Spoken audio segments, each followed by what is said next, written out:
AP అప్పులపై కూటమి పార్టీలు చెబుతున్నవన్నీ అబద్ధాలేనని, వాస్తవానికి 2014-19 మధ్య చంద్రబాబు ప్రభుత్వం చేసిన అప్పు శాతమే ఎక్కువన్నారు మాజీ మంత్రి బుగ్గన రాజేంద్రనాథ్ రెడ్డి.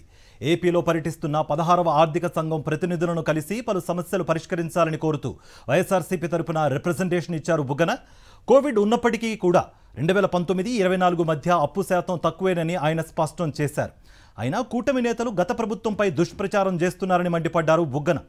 14 నుంచి 19 పీరియడ్ ఏదైతే ఉందో వాస్తవానికి నిజం చెప్పాలంటే గత 2-3 సంవత్సరాలుగా ఊరికే వివిధ మీడియా సంస్థలు అన్ని అసత్యాలు ప్రచురించి చేయడం జరిగింది. కానీ ఏ ఫిగర్ చూసినా కూడా, ఆర్బీఐ ఫిగర్ చూసినా, సిఏజీ ఫిగర్ చూసినా, లేదా మాస్పీ ఫిగర్ చూసినా కూడా 14 నుంచి 19లో అప్పు శాతం ఎక్కువ, అప్పు చేసిండేది ఎక్కువ శాతము. 19 నుంచి 24 కోవిడ్ ఉండి కూడా అప్పు శాతం తక్కువ. ఇది చెప్తుండేది నేను చెప్తున్నాను కాదు, ఇంకోటి చెప్తున్నాను కాదు, ఇది ఆర్బీఐ చెప్తుంది, సిఏజీ చెప్తుంది, మాస్పీ చెప్తుంది, వివిధ కేంద్ర ప్రభుత్వానికి సంబంధించిన ఇండిపెండెంట్ సంస్థలు చెప్తున్నాయి.